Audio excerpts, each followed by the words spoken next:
अस्सलाम वालेकुम स्टूडेंट्स। आज हम ह्यूमन कंप्यूटर इंटरेक्शन का फोर्थ लेक्चर स्टार्ट करने जा रहे हैं। आज का लेक्चर स्टार्ट करने से पहले हम देख लेते हैं कि हमने प्रीवियस लेक्चर में क्या पढ़ा था, क्या कुछ हमने सीखा था, क्या नॉलेज गेन किया था, कौन से कॉन्सेप्ट हमने क्लियर किए थे। देख लेते हैं कि हमने लास्ट लेक्चर में क्या पढ़ा था। सबसे पहले हमने स्टार्ट किया था जी LTM से, लॉन्ग टर्म मेमोरी से। इसमें हमने पढ़ा था स्टोरेज ऑफ इंफॉर्मेशन को। इसमें सबसे पहले हमने देखा था रिहर्सल को, यानी information moves from short term memory to long term memory. Rehearsal की वजह से हमारी, यानी हमारे बार बार चीजों को दोहराने की वजह से वो जो हमारी शॉर्ट टर्म मेमोरी थी वो हमारी लॉन्ग टर्म मेमोरी में कन्वर्ट हो रही थी। उसके बाद हमने देखा था जी amount change proportional to rehearsal time, यानी जितना हम रिहर्सल कर रहे थे, जितना हमारा रिहर्सल टाइम था, इतना ही जो है ना हमारी मेमोरी सेव हो रही थी हमारी किस में, शॉर्ट टर्म मेमोरी से लॉन्ग टर्म मेमोरी में। डिस्ट्रीब्यूशन ऑफ प्रैक्टिस इफेक्ट था जी हमारे पास, optimized by spreading learning over time थी। उसके बाद हमने देखा था जी स्ट्रक्चर, मीनिंग और फेमिलियरिटी। स्ट्रक्चर, अगर इंफॉर्मेशन हमारे पास स्ट्रक्चर वे में आ रही थी तो वो हमारे लिए आसान थी, लॉन्ग टर्म मेमोरी में सेव हो रही थी। या अगर वो हमें कोई मीनिंग कन्वे कर रही थी प्रॉपरली तो उसको सेव करना हमारे लिए आसान था। इसी तरह अगर हम उस मेमोरी से, उस इंफॉर्मेशन से पहले ही फेमिलियर थे तो वो उसको सेव करना, स्टोर करना हमारे लिए क्या था, बेहतर था, आसान था। Information are easier to remember थी हमारे लिए। अच्छा, उसके बाद हमने लॉन्ग टर्म मेमोरी में ना फॉरगेटिंग पढ़ा था। फॉरगेटिंग में सबसे पहले हमने डिके पढ़ा था। डिके में क्या था जी, information is lost gradually but very slowly. इसमें हमने देखा था कि हमारी जो इन्फॉर्मेशन थी जो हमने लॉन्ग टर्म मेमोरी में स्टोर की थी वो क्या थी, ये नहीं थी कि वो हमेशा के लिए थी, पूरी जिंदगी हमारे साथ रहनी थी। वो भी डिके हो रही थी लेकिन वो उसकी जो स्पीड थी वो बहुत कम थी। इंटरफेरेंस हमने देखा था इसमें, new information replace old information. इसमें हमने कवर्ड वाली एग्जांपल ली थी, जो हम बुक्स रख रहे थे कवर्ड में, यानी पुरानी चीजें जो थी जिनको हम रिकॉल नहीं कर रहे थे और नई चीजें आ रही थी तो क्या हो रहा था, नई चीजें पुरानी चीजों को रिप्लेस करती जा रही थी। फिर हमने देखा था कि ओल्ड में इंटरफेयर विद न्यू, यानी ओल्ड भी न्यू में इंटरफेयर कर रही थी। कैसे, जब हम उन्हें रिकॉल कर रहे थे उनको, यानी रिमेम्बर कर रहे थे पुरानी चीजों को, तो ओल्ड चीजें जो थी वो न्यू चीजों के साथ भी इंटरफेयर कर रही थी।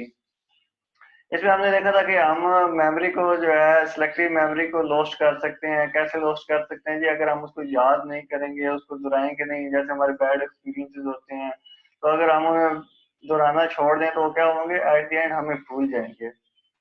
इसके बाद हमने क्या पढ़ा था जी, इसके बाद हमने LTM रिट्रीवल पढ़ा था। रिट्रीवल में हमने दो चीजें देखी थी, एक रिकॉल था, एक रेकग्निशन था। रिकॉल से हम क्या कर रहे थे जी, information produce from memory can be assisted by cues, यानी जो हम मेमोरी अपनी रिट्रीव कर रहे थे वो कैसे हो रही थी जी, वो इशारों की मदद से हो रही थी। यानी हम उसे इशारा देते थे। इसमें हमने जो अपना कोर्स पढ़ रहे हैं HCI का, इसकी एग्जांपल दी थी कि हम वो बात करते हैं कि हमारा ये चैप्टर था, उसमें ये कॉन्सेप्ट था, तो इस तरह चीजों को जो है ना हम रिकॉल कर रहे थे। दूसरा हमारे पास था जी रिकॉग्निशन। इसमें क्या था जी, information gives knowledge that it has been seen before, यानी वो जो हमने एक कार देखी थी एग्जांपल में, तो कार देखते ही हमने कहा था यार ये हमने सेव कर रखी है अपने माइंड में, इसको हमने पहले देख रखा है, ये वाला मॉडल है, ये कंपनी है। तो क्या हो रहा था, देखने से हमारी मेमोरी रिट्रीव हो रही थी और हमने एट द एंड कंक्लूड क्या किया था कि रिकॉग्निशन जो है वो इजियर है और रिकॉल जो है ये एक कम्प्लेक्स प्रोसेस है। उसके बाद हम आगे थे जी थिंकिंग पर। थिंकिंग पर दो चीजें हमारे पास थी, रीजनिंग थी और प्रॉब्लम सॉल्विंग थी। प्रॉब्लम सॉल्विंग को हमने डिस्कस नहीं किया था, हमने रीजनिंग को डिस्कस किया था। रीजनिंग में फिर मजीद तीन चीजें आ रही थी, डिडक्शन, इंडक्शन, अबडक्शन। डिडक्शन में हमने देखा था जी कि drive logically necessary conclusion from given premises, यानी हमें एक प्रीमिसेस दे दिया गया था, उससे ना हमने चीजों को कंक्लूड किया था। फॉर एग्जाम्पल हमने देखा था, हमें बता दिया गया था जी, if it is Friday then she will go to work, और हमें पता चला जी कि इट इज फ्राइडे, तो हमने कंक्लूड क्या किया था, therefore she will go to work. जबकि ये जरूरी नहीं था कि हमारी कंक्लूजन जो थी, जो हमने कंक्लूड किया था, वो चीजें दुरुस्त हो, हमेशा सच साबित हो, बाद औक़ात उसके बरक्स भी साबित होती थी। इसलिए हमने एग्जांपल देखी थी कि सम पीपल आर बेबीज, ये हमें बता दिया गया था और हमें बताया गया था जी कि सम बेबीज क्राई। तो हमने इसे इंफ्लुएंस क्या किया था, सम पीपल क्राई। जबकि ये क्या था, ये हमारे पास कोई लॉजिक क्लियर नहीं कर रहा था, ये हमारे पास ट्रू स्टेटमेंट नहीं थी, इसको हमने एज अ फॉल कंसीडर किया था। यानी हमारी जो डिडक्शन थी वो जरूरी नहीं थी कि हर बार दुरुस्त साबित हो, बार बार वो रॉन्ग भी साबित हो रही थी, फॉल्स हमारे लिए साबित हो रही थी। इसके बाद हमने देखा था जी इंडक्टिव रीजनिंग। इंडक्टिव रीजनिंग क्या होता था, इसमें हमने देखा था जी generalize from cases seen to cases unseen. वो हमारे पास क्या था जी, डिडक्शन क्या था, वो हमें प्रीमिसेस दी हुई थी, और इंडक्शन में हम क्या करते थे, हमने जो केसेस देख रखे हैं उससे हम अनदेखे केसेस को डिटेक्ट कर रहे थे, कंक्लूड कर रहे थे। इसमें हमने एलिफेंट की एग्जांपल देखी थी। हमने कहा था कि all elephant we have seen have trunk, therefore all elephant have trunk. यानी हमने ये कहा था कि जो जितने भी हमने हाथी आज तक देखे हैं उनकी सूंड होती है, ट्रंक होती है। तो इसका मतलब यह है कि दुनिया में जितने भी हाथी हैं उनकी ट्रंक होगी। जबकि ये क्या था, ये अनरिलायबल था, ये फॉल्स साबित हो सकता था, क्योंकि बाज शायद हाथी ऐसे होते हो जिनकी सूंड ना हो, या कोई एक ऐसा हाथी हो जिसकी सूंड ना हो। इसके बाद हमने देखा था जी इंडक्टिव रीजनिंग। इंडक्टिव रीजनिंग में क्या था जी, reasoning from events to cause. इसमें हमने वो सैम वाली एग्जांपल देखी थी। हमने कहा था कि हमें बताया गया था जी कि Sam drive fast when drunk, यानी सैम जब ड्रंक होता है तो वो गाड़ी तेज चलाता है। हमने देखा जी if I see Sam driving fast assume drunk, यानी जब मैंने उसको देखा कि वो गाड़ी तेज चला रहा है तो मैंने यही अज्यूम कर लिया कि वो ड्रंक है। जब ये मैंने क्या किया जी, ये reasoning from event to cause, उधर से मैंने कंक्लूड किया, यानी गाड़ी अगर तेज चल रही है तो सैम ड्रंक है। ये क्या हो सकता है, ये अनबिलीव रिलायबल है, ये अनरिलायबल है, ये फॉल्स हो सकता है, जरूरी नहीं है कि ये हमेशा ट्रू हो। ये हमारा था जी लास्ट लेक्चर। अब हम चलते हैं अपने आज के लेक्चर की तरफ, लेक्चर नंबर 4 की तरफ। हम अपने आज के लेक्चर में यानी लेक्चर नंबर 4 में किन चीजों पर फोकस करेंगे, कौन से हमारे टॉपिक्स होंगे जिन पर हम डिस्कशन करेंगे कि हमारे पास सबसे पहले आएगा प्रॉब्लम सॉल्विंग। प्रॉब्लम सॉल्विंग को हम देखेंगे जी कि प्रॉब्लम सॉल्विंग क्या होती है, इससे रिलेटेड जो थ्योरीज दी गई हैं उन पर थोड़ी सी डिस्कशन करेंगे। उसके बाद देखेंगे जी एरर और मेंटल मॉडल्स क्या है हमारे पास, इसमें टाइप्स ऑफ एरर्स को हम डिस्कस करेंगे। उसके बाद हम ना इमोशन को देखेंगे, इमोशंस क्या होते हैं और कैसे हमारे पास साइकोलॉजिकली इफेक्ट करते हैं, यानी इमोशंस और साइकोलॉजिकल जो हमारे पास इफेक्ट्स होंगे उन पर हम बात करेंगे।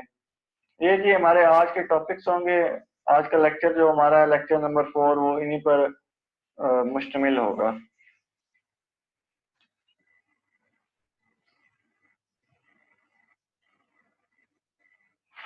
सबसे पहले हमारे पास आ जाती है जी प्रॉब्लम सॉल्विंग। प्रॉब्लम सॉल्विंग है क्या चीज, इसके बारे में थोड़ा सा जानने की कोशिश करते हैं। बेसिकली ये है जी process of finding solution to unfamiliar task using knowledge. यानी अपने नॉलेज को यूज करते हुए हमने क्या करना है जी, सॉल्यूशन फाइंड करना है किस चीज का, अनफेमिलियर टास्क का, जिनसे हम वाकिफ नहीं है, जिनसे हमारी वाकफियत नहीं है, जो प्रॉब्लम हमें फेस करनी पड़ रही है। अनफेमिलियर टास्क हमारे लिए बेसिकली होता क्या है, ये वो होती है हमारे लिए सिचुएशन जो हमारे लिए, जिसे हम एज अ प्रॉब्लम कंसीडर कर रहे होते हैं, या जो जिससे हम अवॉइड करना चाह रहे होते हैं। तो प्रॉब्लम से हम अवॉइड कैसे करेंगे प्रॉब्लम को, या तो हम पहले ही उसे प्रॉब्लम को आने से रोक दें, या अगर वो प्रॉब्लम आ गई है तो उसको हम सॉल्व करें, उसका कोई सोल्यूशन दें। तो प्रॉब्लम सॉल्विंग बेसिकली क्या है जी, प्रॉब्लम सॉल्विंग है जी हमारे पास एक प्रोसेस है किस चीज का जी, हमने वो जो प्रॉब्लम आ रही थी उसको सोल्व करने के लिए एक सोल्यूशन तलाश करना है, ताकि हम उस जो प्रॉब्लम आ रही है हमारी उसको ओवरकम कर सकें, उसको जो है उससे निकल सके, बाहर आ सके। तो ये काम कैसे होगा जी? ये काम होगा हमारे नॉलेज से। नॉलेज क्या था जी? हमारे पास जो स्ट्रक्चर मेमोरी होगी, हमारी इंटेलेक्चुअल मेमोरी होगी, इंफॉर्मेशन वगैरह हमने गैदर कर रखी है, ये सारी चीजें कहाँ आ जाती हैं जी? नॉलेज में आ जाती हैं कि कौन सी इंफॉर्मेशन हमने किस वक्त यूज करनी है और किस इंफॉर्मेशन को कब यूज नहीं करना। ये सारी चीजें आ जाती हैं हमारे पास नॉलेज में। तो प्रॉब्लम सॉल्विंग बेसिकली हमारे पास है जी कि हमने अपने नॉलेज को यूज करते हुए जो हमारे पास प्रॉब्लम आ रही थी, जो हमें प्रॉब्लम फेस करना पड़ रही थी, उसको सोल्व करना है जी, उसका सोल्यूशन प्रोवाइड करना है। इसमें जी हमारे पास कई तरह की थ्योरी हैं, यानी several theories are presented for problem solving. उनमें से ना कुछ को हम देख लेते हैं कि उनमें हम प्रॉब्लम को कैसे सॉल्व कर रहे हैं। सबसे पहले हमारे पास आ जाती है जी गेस्टाल्ट की थ्योरी। अच्छा, इस थ्योरी में वो क्या कहते हैं जी? Problem solving both productive and reproductive. यानी हमारे पास जो प्रॉब्लम सॉल्विंग होती है वो क्या हो सकती है जी? हमारे लिए प्रोडक्टिव भी हो सकती है और रिप्रोडक्टिव भी हो सकती है। यानी या तो हम उसको फर्स्ट टाइम प्रोड्यूस कर रहे हैं, कोई नई हमारे पास प्रॉब्लम आई है, हम उसको सॉल्व करने के लिए क्या कर रहे हैं जी? सोल्यूशन प्रोवाइड कर रहे हैं। और बाज़ औक़ात ऐसा होता है कि ऐसे फेमिलियर टाइप हमारे पास प्रॉब्लम पहले आई थी, तो हमने उसको जिस सोल्यूशन से अवॉइड किया था, उसको ओवरकम किया था, तो ना उससे मिलता-जुलता हम सोल्यूशन प्रोवाइड कर देते हैं। ये हमारे पास क्या हो जाती है जी? रिप्रोडक्टिव हो जाती है। यानी हमारे पास दोबारा से एक तरह की आ रही थी, प्रॉब्लम आ रही थी, तो हमने उसको ना दोबारा वही सोल्यूशन देकर हल कर दिया। Productive draws on insight and restricting of problem। Productive हमारे पास कैसे आती है जी? हम इसको यानी कि हम सोच समझ के, परख के, जिसे हम इनसाइट बोलते हैं, उस पर, और प्रॉब्लम जो हमारे पास है, यानी प्रॉब्लम है उसका कोई ना कोई स्ट्रक्चर वगैरह हमारे पास होगा, तो उस प्रॉब्लम को ना रिस्ट्रक्चर करना है, यानी कि उसको इस हद तक रिस्ट्रक्चर करना है कि हमें उसके ना जो समझ आने लग पड़े कि यार ये जो हमारी प्रॉब्लम है, ये प्रॉब्लम प्रोड्यूस कैसे हुई है। तो अगर आपको पता चलेगा ना कि ये प्रॉब्लम आई कहाँ से है, तो आप उसका बेहतर सोल्यूशन दे सकते हो, उसको बेहतर तरीके से ओवरकम कर सकते हो। तो जो प्रोडक्टिव है वो क्या हो रही है जी? वो हमारा जो सोच समझ रहे हैं, हम परख रहे हैं उसको, उसकी रिस्ट्रक्चरिंग कर रहे हैं। किसके लिए भाई? हम अपने प्रॉब्लम का सोल्यूशन फाइंड करने के लिए। सोल्यूशन होगा तो तभी हम वो प्रॉब्लम सोल्व कर सकेंगे। प्रॉब्लम सॉल्विंग में जो बेसिक पॉइंट है वो क्या है जी? बेसिक पॉइंट यही है कि हमने सोल्यूशन फाइंड करना है कि हम उस प्रॉब्लम को कैसे सोल्व कर सकते हैं। उसके बाद हमारे पास आज attractive but not enough evidence to explain insight. यानी ये जो हमारे पास प्रोडक्टिव है, ये क्या है जी? ये हमारे लिए अट्रैक्टिव है, हमें पुरकशिश लगती है, अच्छी लगती है, लेकिन इसके लिए क्या है जी? एविडेंस बहुत कम है। किस चीज के लिए? इनसाइट के लिए, उसे परखने के लिए। फॉर एग्जाम्पल, अब एक नई प्रॉब्लम आ रही है, अब हम उसे, या तो हम उससे पहले फेमिलियर होते उसको परखते, देखते उसको अच्छी तरह, उससे देख के फिर हम बताते यार ये जो हमारी प्रॉब्लम है, ये हमने इस जगह ना पहले एड्रेस की हुई है, तो हम ना वही सोल्यूशन इस पर कर देते हैं। जबकि ये क्या है, इधर हमारे पास जो है क्योंकि एविडेंस नहीं है, हमारे पास उसको ओवरकम करने के लिए सोल्यूशन नहीं है, इसलिए ये प्रोडक्टिव हमारे लिए थोड़ी सी अप्लाई करना मुश्किल हो जाती है। Move away from behaviorism and led towards information processing theories।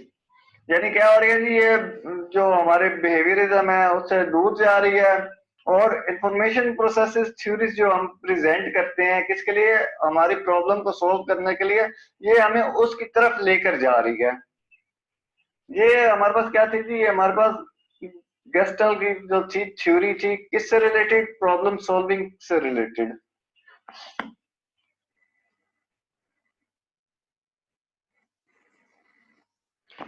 अच्छा जी, प्रॉब्लम सॉल्विंग में जो गेस्टाल की थ्योरी थी, उसके बाद हमारे पास एक और थ्योरी है जी, जिसको हम नाम देते हैं प्रॉब्लम स्पेस थ्योरी का। प्रॉब्लम स्पेस थ्योरी क्या है जी, कैसे ये अपना वर्क परफॉर्म करती है, कैसे प्रॉब्लम के लिए सॉल्यूशन तलाश करती है, सॉल्यूशन प्रोवाइड करती है, ये देख लेते हैं जी हम थोड़ा। Problem space comparative problem states, यानी ये किस चीज पर मुश्तमिल होती है जी, हमारे पास प्रॉब्लम की स्टेट्स पर मुश्तमिल होती है। ये थ्योरी जो है हमारे पास प्रॉब्लम स्पेस थ्योरी, ये प्रॉब्लम्स की स्टेट्स पर हमारे पास मुश्तमिल होती है जी। Problem solving involves generating state using legal operators. इसमें हम क्या कर रहे होते हैं जी, हम इसमें प्रॉब्लम की स्टेट को जनरेट कर रहे होते हैं थ्रू लीगल ऑपरेटर्स, यानी लीगल ऑपरेटर्स को यूज करते हुए जो हमारे पास प्रॉब्लम होती है जिसके लिए हम सॉल्यूशन फाइंड कर रहे हैं, उसकी स्टेट को जनरेट कर रहे हैं। Heuristic may be employed to select operators, for example means and analysis। Heuristic को हम यूज कर रहे हैं जी ऑपरेटर को सिलेक्ट करने के लिए। उसके अलावा जी operates within human information processing system, ये कहाँ हमारे पास ऑपरेट कर रही है जी, ये हमारे पास ह्यूमन इंफॉर्मेशन प्रोसेसिंग सिस्टम के अंदर ऑपरेट कर रही है, अपना काम कर रही है। फॉर एग्जांपल हमारे पास जैसे होती है शॉर्ट टर्म मेमोरी लिमिट, जो हमने पढ़ा है, हमने ये एक दो लेक्चर पहले जो हमने ये बहुत डिटेल में इस पर डिस्कशन की थी। उसके बाद ये largely applied to problem solving in well defined areas. अच्छा, ये कहाँ पर होती है जी, वेल डिफाइंड एरियाज में ना, ये लार्जली हम इसको अप्लाई करते हैं किस चीज के लिए जी, प्रॉब्लम सॉल्व करने के लिए, प्रॉब्लम का सलूशन देने के लिए, ताकि हम जो प्रॉब्लम हमें फेस करनी पड़ी है उससे हम बाहर आ सकें। एग्जाम्पल में क्या आ जाता है जी, for example puzzles rather than knowledge intensive areas, यानी इसका काम ज्यादातर किधर है जी, पजल्स में है, नॉलेज इंटेंसिव एरियाज के मुकाबले में। ये हमारे पास क्या है जी, ये हमारे पास है जी problem space theory.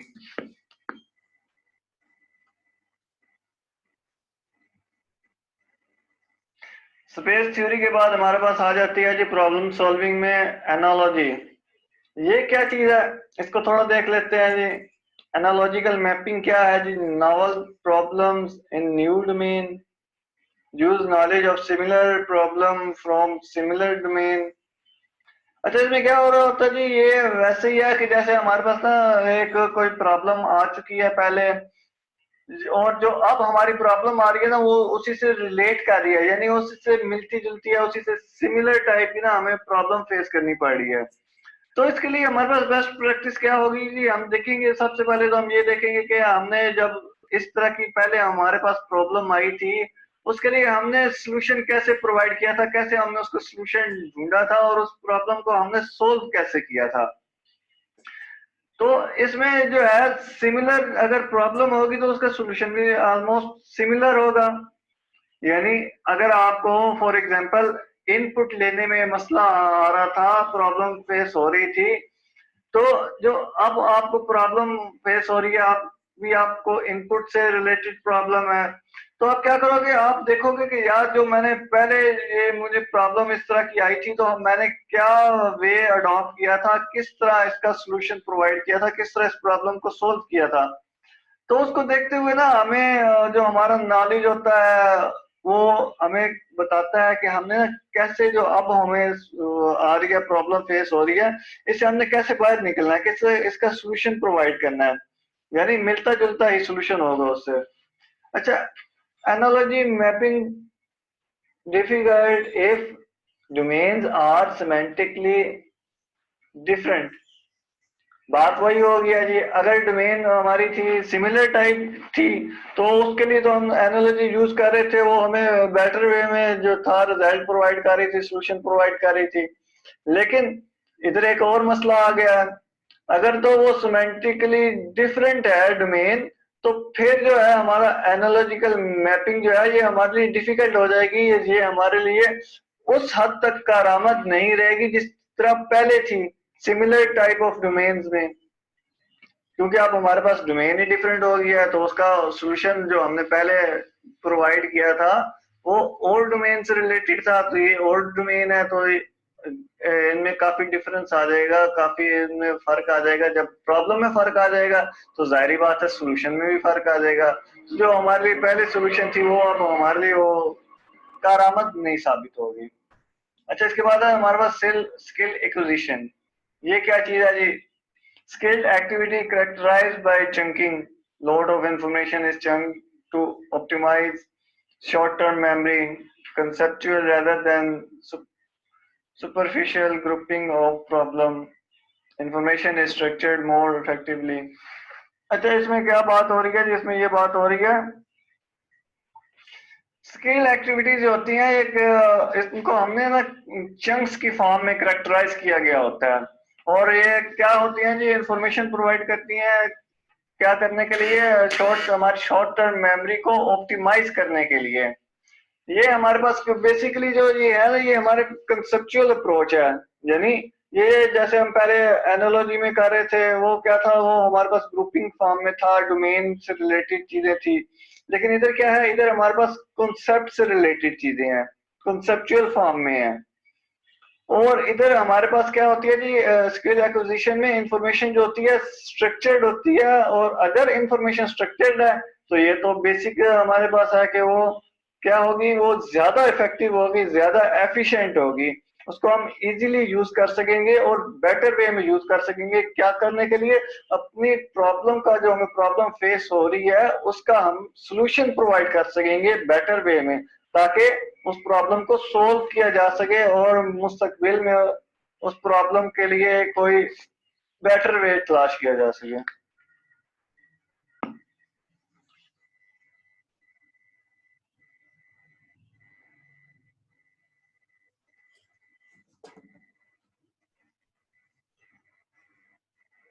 Problem solving के बाद हमारे पास आ जाता है जी एरर्स एंड मेंटल मॉडल्स।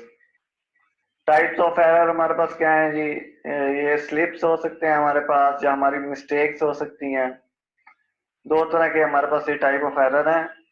इनको बारी बारी जो है ना थोड़ा थोड़ा डिस्कस कर लेते हैं कि ये क्या चीज है। स्लिप्स हमारे पास क्या है और मिस्टेक्स हमारे पास क्या है। सबसे पहले देखते हैं स्लिप्स को। स्लिप्स क्या है? इधर जी हमारे पास आ रहा है जी right intention but fail to do it right. यानी हम जो काम करने जा रहे थे, हमारा जो मकसद था वो सही था, हमारी इंटेंशन सही थी, लेकिन क्या हुआ जी? हम वो करने में नाकाम रहे। फॉर एग्जाम्पल, जैसे हम कोई चीज ना करने जाते हैं, इनपुट करने जाते हैं। फॉर एग्जांपल टेक्स्ट को हम इनपुट कर रहे हैं, कहाँ कर रहे हैं जी? इंटर कर रहे हैं टेक्स्ट हम अपने वर्ड की फाइल में। तो हमारे क्या है? इंटेंशन सही है, लेकिन क्या करते हैं जी? हम उसको सही तरीके से कर नहीं पाते हैं। यानी जो क्वेश्चन हमें दिया गया था, हम उसका आंसर जो है सही तरह नहीं लिख रहे, उसको बेहतर अंदाज में नहीं कर रहे। इंटेंशन क्या थी? इंटेंशन तो हमारी ठीक थी, हम उसका आंसर करने जा रहे थे, लेकिन क्या हो रहा है जी? हम वो सही तरह कर नहीं पा रहे। कॉज क्या होता है जी इसका? पुअर फिजिकल स्किल या इंटेंशन ईटीसी वगैरह। क्या इसमें हमारे स्किल नहीं थी हमारे पास? यानी जो जिस चीज के बारे में हमारे से पूछा गया था, हम उसका जवाब देने जा रहे थे, आंसर करने जा रहे थे, हमारी इंटेंशन राइट थी, तो क्या था? लेकिन हमारे पास उसकी फिजिकल जो स्किल थी, हमारे पास इतना नॉलेज नहीं था कि हम उसको आंसर कर सकें। इसलिए वो हमारा क्या हुआ जी? वो हम उसको सही तरह से करने में नाकाम साबित हुए।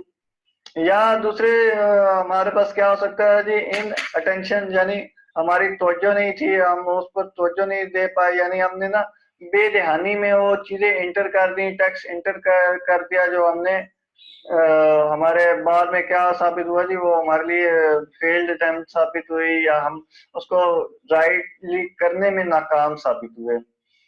Change aspect of skilled behaviour can cause slip. यानी जो स्किल्ड बिहेवियर है उसके एस्पेक्ट्स में अगर चेंजिंग वगैरह आ रही हैं, तो क्या हो रहा है जी? उसकी थ्रू वो हमें क्या कर रहा है? कॉज कर रहा है हमारे स्लिप्स को। इसके बाद हमारे पास आ जाता है जी मिस्टेक। मिस्टेक्स हमारे पास क्या है? Mistakes are wrong intention. यानी वो हमारे पास स्लिप क्या था जी? हमारे पास स्लिप में राइट इंटेंशन थी, मिस्टेक में हमारे पास क्या आ रही है? मिस्टेक में हमारे पास रॉन्ग इंटेंशन आ रही है। कॉज इनकरेक्ट अंडरस्टैंडिंग, यानी हमें हमारे से सवाल पूछा गया जी गंदम के मुतालिक और हम जवाब दे रहे हैं चने के मुतालिक। ये जो आम तौर पर हमारे से कहावत बोली जाती है, यानी हमने उस चीज को अंडरस्टैंड ही नहीं किया, हमारी इंटेंशन ही रॉन्ग है। यानी पहले में क्या था, स्लिप्स में क्या था कि हमने उसको अंडरस्टैंड किया था, हमारी इंटेंशन सही थी, लेकिन पुअर स्किल्स की वजह से या इन अटेंशन की वजह से ना हमारे वो एरर्स आ रहे थे, स्लिप्स उन्हें हम बोल रहे थे। इधर क्या है जी, इधर इनकरेक्ट अंडरस्टैंडिंग, हमने अंडरस्टैंड नहीं किया, यानी जो हमसे पूछा गया उसको हमने छोड़ दिया और हमने अपने से ही ना कुछ उसको अंडरस्टैंड करके और उसका रिप्लाई देना शुरू कर दिया। Human create mental models to explain behavior if wrong different from actual system, error can occur. इसमें भी यही बात बताई गई है जी कि अगर वह डिफरेंट होंगे एक्चुअल सिस्टम से तो क्या होगा जी, हमारे पास एरर्स occur होंगे।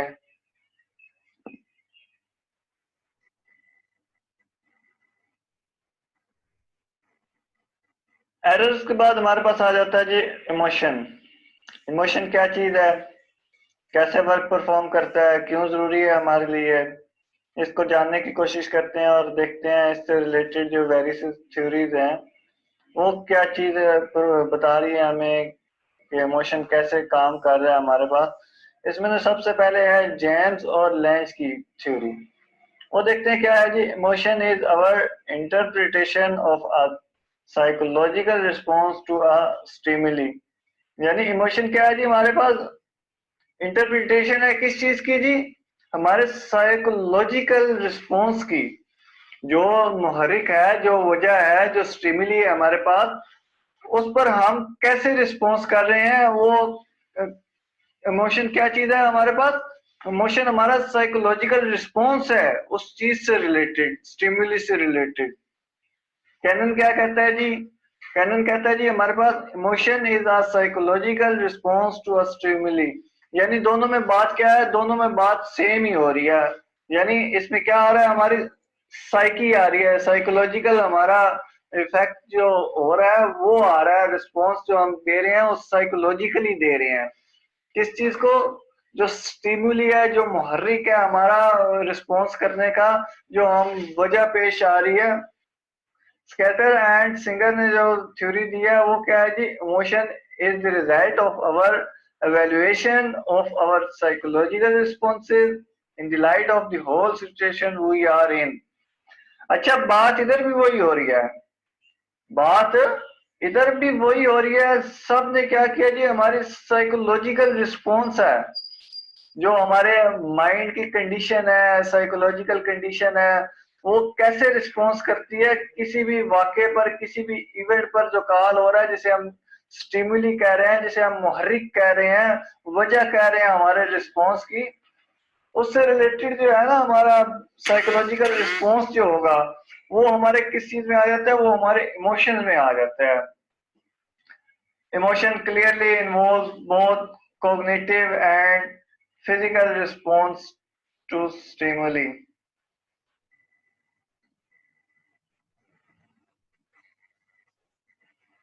A biological response to physical stimuli is called affect। यानी हम बायोलॉजिकली जो रिस्पॉन्स कर रहे हैं किसी भी फिजिकल स्टिमुली को, क्या हमारा कहला रहा है जी, वो हमारे पास इफेक्ट कहला रहा है। और इफेक्ट क्या होता है, effect influences how we response to situations. यानी क्या कर रहा है ये, वो फैक्ट जो है वो हमें बता रहा है कि हम कैसे, इन्फ्लुएंस किस चीज पर कर रहा है वो, कि हम कैसे रिस्पोंड करेंगे सिचुएशंस को। मुख्तलिफ सिचुएशंस हो सकती हैं, यानी जो स्टिम्युली था हमारा उस पर हम रिएक्ट कैसे करेंगे, ये हमारा किस चीज में आ रहा है, ये भी हमारा इमोशंस में आ रहा है। इसमें पॉजिटिव एक आ जाएगा और नेगेटिव होगा। पॉजिटिव में क्या होगा जी, क्रिएटिव प्रॉब्लम सॉल्विंग होगी। यानी अगर वो इफेक्ट हमारे लिए पॉजिटिव है, पॉजिटिवली इन्फ्लुएंस कर रहा है हमें, तो क्या कर देगा जी, वो क्रिएटिव प्रॉब्लम सॉल्विंग को इंट्रोड्यूस कराएगा हमारे माइंड में, हमारे ब्रेन में। हमारे इंटेलेक्चुअल पावर जो होगी वो इंक्रीज कर जाएगी, हमारी जो सोचने समझने की जो जो सिचुएशन में हम हैं उस पर रिस्पॉन्ड करने की जो होगी पावर, वो इंक्रीज कर देगी। जबकि नेगेटिव में हमारे पास क्या होगा, नेगेटिव में हमारे पास होगा जी नैरो थिंकिंग। बाज़ औक़ात आप देखते हैं कि कोई ऐसा हादसा पेश आता है, तो उस हादसे को देखकर आप क्या हो जाते हैं, आपकी सोचने समझने की सलाहियत एक बार जाती रहती है, या यूँ कहना कि वो कम हो जाती है। आपको समझ नहीं आता कि यार मैं अब इस वक़्त क्या रिस्पॉन्स दूँ, कैसे मैं इसको रिस्पॉन्ड करूँ? तो ये इफ़ेक्ट कहाँ से प्रोड्यूस हुआ जी, ये हमारे लिए बायोलॉजिकल रिस्पॉन्स था, और इसको हम इफ़ेक्ट बोल रहे थे, और नेगेटिव इफ़ेक्ट है ये हमारा, यानी कि इसने हमारी जो सोचने समझने की जो ताकत थी, जो सलाहियत थी, उसको क्या कर दिया, रिड्यूस कर दिया, नैरो कर दिया। पॉजिटिव में क्या था जी, पॉजिटिव में वो इंक्रीज हो रही थी, ब्रॉड हो रही थी, और नेगेटिव में क्या है, रिड्यूस हो रही है। Negative effect can make it harder to do even easy task, यानी कि जब नेगेटिव इफेक्ट आ रहा होगा, तो वो जो हम आसानी से काम कर रहे थे, आसानी से टास्क परफॉर्म कर रहे थे, अच्छा उसको इसने ना मुश्किल कर दिया है, यानी जो काम पहले आसान था वो भी अब हमें मुश्किल लगने लग पड़ा है। और positive effect can make it easier to do difficult task. Positive effect क्या कर रहा है जी, जो हमें टास्क पहले मुश्किल लग रहे थे, उनको भी उसने आसान बना दिया है। किस तरह, क्योंकि उसने क्रिएटिव प्रॉब्लम सॉल्विंग को इंक्रीज कर दिया है। ये हमारे पास क्या था जी, ये हमारे पास बायोलॉजिकल रिस्पॉन्स था फिजिकल स्टिमुली से रिलेटेड।